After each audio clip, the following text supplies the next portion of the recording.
Bon, je vais essayer de pas mettre mes doigts sur le micro. Bon, c'est un projet depuis longtemps. Déjà bonjour. Désolé, c'est le bordel. Je suis en plein déménagement, on va dire. Vous allez comprendre ça. Donc jusqu'à maintenant, vous connaissez cet atelier qui est toujours en bordel, parce que c'est pas à moi, que moi j'ai juste mon coin. Enfin, j'ai quand même un gros coin. Voilà. Donc en fait là, je vais déménager. Et je vais déménager dans une autre pièce où il y aura, ce sera que à moi, genre ce sera mon côté que pour moi. Et donc en fait pour l'instant on est en train de, là on a tout vidé ce côté là. Après là ce sera encore plus, ce sera tout vide partout. Donc voilà. Alors en fait là ce sera à partir de la porte, tout ça ce sera, bon le plafond est un peu bas, ça fait un peu chier. Voir, ça fait c'est un peu dommage. Là ce sera la partie propre, vélo, moto, enfin le côté propre, où il y aura du lino par terre jusqu'aux deux poteaux. Il y aura un établi dans le fond, un établi ici, et là ce sera plein d'étagères. Et là-bas en fait il n'y aura pas de lino par terre. Il y aura une table en fer, un peu plus petite que celle que j'ai déjà, quelques étagères, le bordel. Et ce sera le côté où je ferai de la soudure, du meulage, le bordel quoi, le fer. Et ici le côté propre, voilà. Donc là pour l'instant je vais commencer à faire les deux établis. Donc j'ai commencé, vu qu'il y a les poteaux et que je veux faire un truc vraiment propre. J'ai découpé un gabarit parce que y a un poteau, donc au moins je découpe le tasseau comme ça. Et puis voilà. Donc on se retrouve dès que j'ai terminé. Voilà. Du coup, on en est. Bon, j'ai presque terminé. Enfin, terminé au niveau établi. Je dois être à la moitié à peu près, parce qu'après il me reste à tout fixer, solidifier les équerres pour de bon. Et faire les entailles pour que ça prenne bien, que ce soit propre, parce que là, vous voyez rien je sais, mais bon il n'y a que ça comme lumière, donc je compte faire une ouverture là après, mettre un néon là, un autre au fond. Bon, ce sera pas tout de suite encore parce que l'électricité c'est mon grand-père qui va la faire, je suis pas capable de la faire, donc ce sera mon grand-père qui va la faire. Et donc là je suis en train de fixer le deuxième établi, qui seront en fait du coup ceux-là. Je vais essayer de faire que ça s'emboîte, ça fasse un angle sans qu'il y ait de trous, que ce soit nickel. Vous voyez tellement rien, c'est un truc de malade. Et donc là c'est à niveau, j'ai percé, attendez. Ah mes souhaits. Là j'ai percé dans le parpaing, donc là c'était du mur en béton, donc c'était pas très grave. J'ai mis de la résine, du chimique, de la résine polyester, genre du truc qui fait son mélange là, et puis ça durcit comme de la pierre. Voilà, moi je mets ça au travail, ça tient très très bien pour tout ce qu'on fait, on en met presque. Et franchement ça tient nickel. Donc là je les ai pas serrés, j'attends que ça sèche vraiment vraiment bien. Je les bloquerai demain. Bon normalement ça prend 10 minutes à sécher. Et voilà, donc après je ferai une grosse pâte qui sort de là jusqu'au bout pour pas que ce soit. Déjà là ça tient bien, mais par précaution. Pareil pour là. Et donc bon par contre là du coup ce que j'allais te dire c'est que là c'est du parpaing, donc c'est creux à l'intérieur. C'est des alvéoles. Donc en fait je suis allé acheter en même temps que la résine des tamis. Comme ceci, hein. Donc en fait ça fait que ça tu le mets, après tu mets ton chimique dans le trou du tamis, donc dans ça quoi. Et puis en fait le chimique il va déborder, il va sortir un peu par ça là. Donc ça va faire un truc plus gros, donc en gros ça va faire comme une cheville, ça va pas pouvoir sortir. Sauf que c'est une cheville pour les parpaings, pour les trucs qui sont creux. Et après tu mets avant que ça sèche hein, bien évidemment. Tu mets ton... Merde, putain. Ta tige filetée. excusez-moi. T'as le thé avant que ça sèche, t'attends que ça sèche, tu boulonnes et puis après c'est terminé, basta. Donc là c'est parfaitement enfin c'est à peu près de niveau, tu vois quoi. Mais bon, c'est un vieux truc qui a été rafistolé, les murs ils sont pas droits mon gars, c'est un truc de malade. Le sol, si vous voulez, juste pour vous dire, le sol de ici à là, pourtant l'établi est de niveau, il y a 2 cm. Donc tu vois ce que je veux dire. Bon, après j'ai fait avec, hein. Mais voilà, donc bah là je vais... qu'est-ce que je vais faire? Je vais injecter le chimique. Et puis après je vais aller renforcer les équerres. Après ce sera sec. Et puis après je m'attaque à l'assemblage de l'établi. Voilà.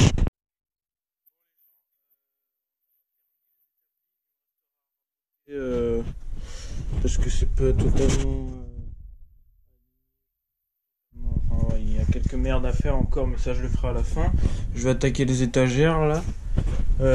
Établi, c'est bon. Ça tient bien. Ça fait un peu de bruit quand je tape. Mais je m'en fous. Donc voilà. Je sais pas si je fais un petit retour d'établi ici pour mettre la perceuse ou le tour à meuler, je sais pas. Ou alors je les mettrai là-bas dans le coin ferronnerie dégueulasse. Donc je vais attaquer les étagères et puis on se retrouve dès que j'ai fini. Allez. Bon alors du coup j'ai fixé les supports, j'ai scellé les supports pour l'étagère. Donc je sais c'est bizarre comment je fixe mes étagères, il n'y a que celle-là que je fixe comme ça. Mais en fait dans les barres il y a des trous pour visser la planche et puis en fait voilà. Donc outre ça j'ai presque terminé l'établi, mais terminé, genre j'ai fait une petite étagère, en dessous il y aura mes grosses caisses là-bas dans l'angle, une petite servante à tiroir pour foutre un peu de bordel. Et là en fait je suis en train de raboter parce que je sais pas, attends je vais raccrocher ma veste. Je sais pas si vous voyez bien mais merde la lumière. C'est pas totalement tu vois ce que je veux dire, c'est pas plane. Il y a quand même un petit il y a un petit écart, tu vois, et ça je veux le raboter pour que ça fasse totalement plane. Donc là ça je l'ai fait. Après je vais poncer avec une autre ponceuse, un truc comme ça là. Comme ça c'est parce que là c'est pas possible que ça reste comme ça. Tu vois ce genre de truc là. Et du coup après je vais poncer pour que ce soit bien lisse. Après je mettrai de la peinture.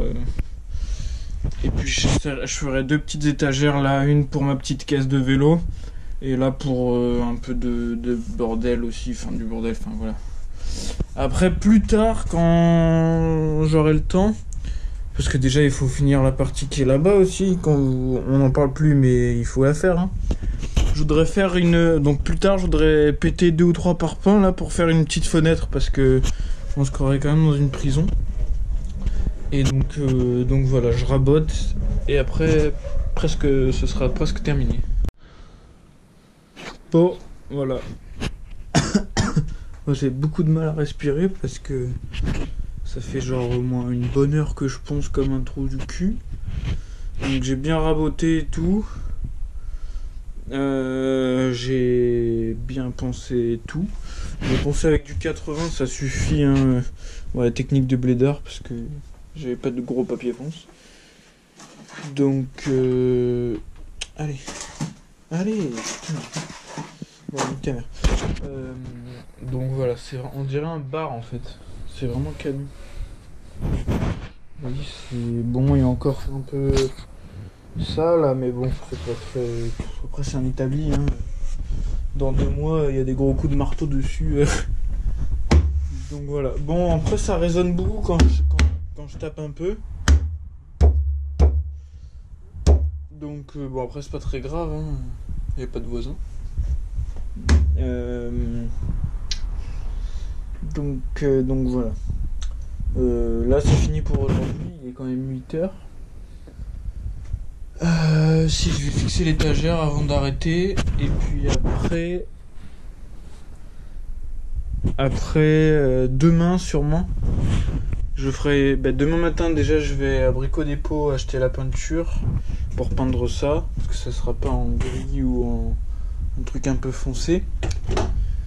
Et donc l'après-midi, ou si on revient avant midi, j'attaquerai une petite étagère en arrondi, comme ça, un peu comme ça là, mais moi un peu plus en arrondi, une ici là. Et un truc qui fait comme ça, ce que je veux dire, un petit arrondi pas très gros, histoire de mettre, là je pensais mettre tous mes verres où il y a l'essence, l'huile, les brosses à dents pour récurer les petits trucs, et là pareil, une petite étagère ronde, et là une qui démarre droit, qui viendrait jusque là à peu près, tac, et qui se termine en arrondi ou en cassure comme ça là. Tu vois ce que je veux dire. Et puis, ah oui, j'ai cassé l'angle aussi ici. Le trou, c'était le trou où il y avait un trou dans le tasseau. Donc c'est pas très grave, c'est pas très grave.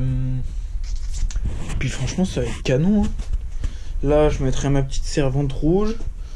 Là-bas, il y aura ma grosse caisse Stanley, ma deuxième caisse Stanley, ma caisse rouge. Je pense que je vais la mettre ici. Et puis sur l'étagère, il y aura tout le bordel, les gaines, les amortisseurs, les guidons, tout. Et tout ce qui est perceuse, truc là, ce sera là-bas. Donc voilà. On en est là. Je sais plus quoi dire de plus. Voilà. Moi, je suis vraiment super content de ce que je viens d'accomplir. On dirait que tu sais, j'ai traversé la Manche.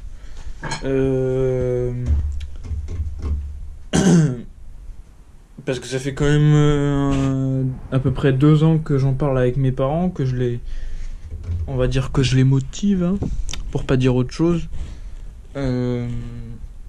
à ce qu'ils me vident l'appentis pour que je puisse faire ça. Donc voilà. Bon, après, je pense qu'on fera ça jeudi ou vendredi. Vider l'autre partie là-bas. Parce que c'est quand même important. Ça veut dire que sinon je vais commencer avec ça. Puis après, je vais le laisser pendant 1 mois ou 2. Et il faut que ça soit fait au plus vite. Comme ça, tout est vide. Après, c'est à moi de gérer. Donc voilà. Donc j'hésite encore entre de la peinture noire ou gris ou un truc un peu foncé, mat. Enfin, je sais pas mat, mais après je pense que le bois va absorber, donc ça sera obligatoirement mat. Ou du vernis naturel pour laisser comme ça. Mais vu qu'il y aura l'huile, il y aura l'essence, il y aura tous les trucs quand je nettoie un peu mes roues, mes roulements, ça va faire un peu foireux, tu vois, donc je sais pas quoi prendre. Donc on verra bien. Bon, alors les gens, ce matin on est allé faire du shopping. On est allé acheter la peinture, plein de bordel. La peinture, des prises électriques, des spots. Donc là j'en ai un gros qui va être général. Je pense que je vais le foutre soit là-bas en plein. Je pense que je vais le mettre par là-bas, ouais. Et puis un truc à LED. Un truc à LED qui sera... Putain, bravo Julien. Qui sera par là, qui éclairera l'établi. Des prises électriques, une ampoule LED, du white spirit, du diluant, de l'essence C, des riselants parce qu'il fallait que j'en rachète. Voilà, j'en ai pour 70 €. Ensuite, on va, avant de tout peindre, je vais faire mes étagères ici. Non, là plutôt je vais en faire qu'une en fait. Ouais, une là, une là-bas. Et puis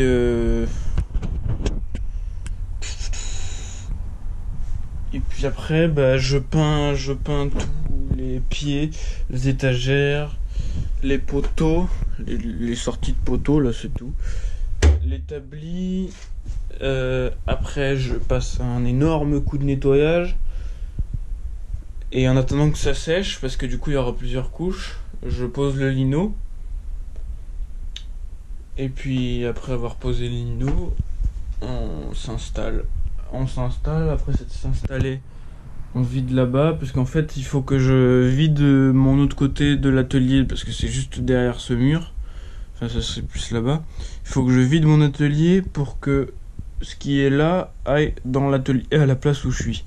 Donc voilà en fait pourquoi on fait pas ça tout de suite. Je viens de terminer tous les deux petites étagères là. J'ai passé un bon coup de balai aussi. Il y a un bon tas de sciure. Donc là je vais attaquer à peindre. Voilà. Je vais attaquer à peindre. Je vais commencer par les établis.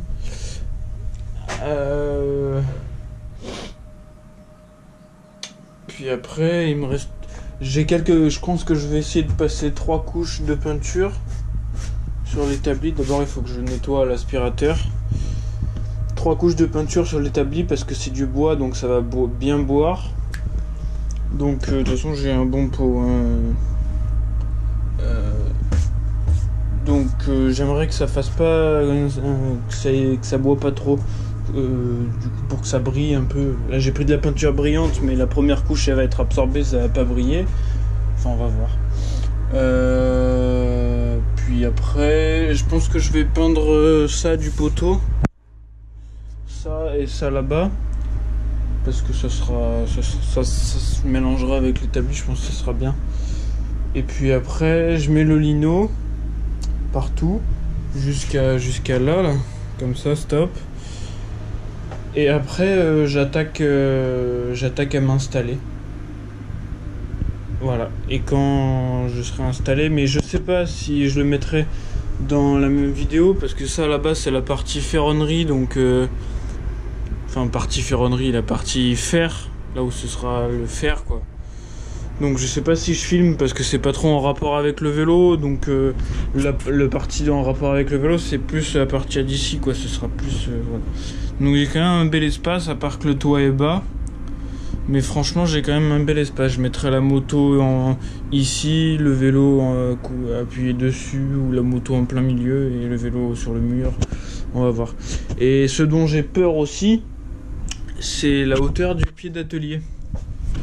Parce que pour bricoler le vélo, là, quand il est sur le pied d'atelier, à mon avis, ça va être cool aussi. Donc je pense que ça va être pile poil. Donc on va bien voir. Du coup, bon, c'est un autre jour. Là, si tu veux, ça fait 3 jours que c'est terminé. Mais vu que je vais attaquer le montage, je me rends compte qu'il manque une petite partie. Donc tout est à peu près de ce côté, c'est fini. Il me reste à un peu améliorer ce côté, donc faire une vraie table en fer, voilà. Donc pour l'instant j'ai tout ce qui est réserve de disques, papier à poncer, pistolet à colle, tout ce qui est soudure, un peu des chutes de ferraille qui m'emmerdent, forêt, enfin tout ce qui est espace fer. La moto du coup je la laisse là, j'ai laissé un petit espace pour faire ça, il me reste un tas à débarrasser. Désolé, je suis en tongs. Le gros tas de fer qui me sert à rien, enfin que si ça me sert, mais voilà, les tôles, les chutes de tôle que j'ai quand je bricole, on va dire que c'est une enclume. Et puis bah là du coup vous avez la partie vélo quoi, la partie vélo, enfin la partie réparation propre, où je fais pas de la disqueuse, je fais pas de la soudure, je fais des trucs propres. Donc bah déjà le vélo, je pense que je vais le mettre là. Après il y aura le pied d'atelier par ici là. Du coup je vais le recouper. Une paire de roues d'origine du NS Bike. Là c'est tout ce qui est caisse à outils. Donc là c'est la caisse à outils que mon grand-père m'a offert. Bon je peux pas l'ouvrir, il faut que je la sorte et tout, c'est le bordel. La peinture, que du coup bah là la caisse à outils des compagnons aussi pareil. Parce que je suis en CAP, je vous expliquerai peut-être un jour. Désolé, je fais ça un peu en speed parce qu'il faut que j'attaque le montage et puis Puis voilà. Donc bah là ma disqueuse, la caisse à outils de vélo que je prends quand je vais en bike park ou quand je pars faire du vélo à la journée. La petite trousse quand je pars faire de la moto assez longtemps. Quelques gourdes qui me servent plus à rien, enfin je m'en sers mais bon c'est rare puisqu'elles sont petites. Tout ce qui est produit consommable de moto, donc il faut que je rachète de l'huile aussi parce que ça commence à être, tu vois, c'est tout vide. Donc il me reste 2 flacons d'huile de mélange. Donc plein de petites pièces, des produits d'entretien, l'huile, le liquide pour filtre à air, etc. Donc bah là, Riesland, tout ce qui est aussi pareil, consommable, genre l'essence c'est pour dégraisser les roulements, du white spirit mais ça c'était pour la peinture, Chatterton et tout, donc bah ça il faut que ça aille là-bas, bien évidemment. Donc bah là on a déjà 2 guidons qui traînent là. Là on a tout ce qui est bah du coup les pièces dont je me sers pas souvent parce qu'il y a une paire de pédales plates que je mets des fois. Pareil là tout ce qui est bordel. Tu vois ce genre de bordel là, quand tu cherches à bricoler un truc, tu fouilles là-dedans, tu trouves toujours ton bonheur. 2 paires de poignées neuves. Bah là encore un peu des poignées. Parce que c'est toujours important d'avoir une paire de poignées d'avance. Moi j'en ai 14 d'avance mais voilà. Je vais essayer de pas mettre mes doigts sur le micro. Là. Donc là on a tout ce qui est pièces en très bon état que je peux me servir encore mais que du coup j'ai pas vendu. Là on a des dérailleurs, des trucs de rechange, mais bon, c'est du 10 vitesses donc ce serait plus pour le vélo à mon père ou des potes ou voilà. Bon là vous avez mes casques parce que je suis allé rouler hier. Bah là il me reste les trucs à faire que mon grand-père fera la semaine prochaine parce que c'est l'électricité. Donc tout ce qui est l'électricité quoi, les prises, le gros spot général et le projecteur LED. Voilà quoi. Un pneu du coup que je peux pas plier parce que c'est un tringle rigide. Donc ça me fait chier mais voilà. Mon sac de moto qui doit être encore plein. La roue du coup c'est la DT Suisse là-dedans parce que là hop je voulais monter sur le vélo qui est donc là. Ça m'avait saoulé, elle est trop flexible en fait la DT Suisse.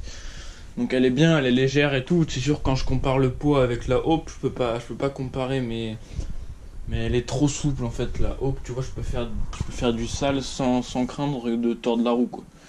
Donc voilà, bah, les clés, les marteaux, les clés plates, les clés BTR, les pinces dont je me sers le plus souvent, les tournevis, là tout ce qui est marqueur, petite lime, la grosse graisse, les limes, là c'est du bordel, tous les verres que je me sers pour nettoyer, dont je mets de l'essence dedans pour nettoyer quand je nettoie des roulements, une selle Tioga, bah du coup ma selle, qu'en fait j'ai cabré, je me suis retourné parce qu'en pédale auto, bah...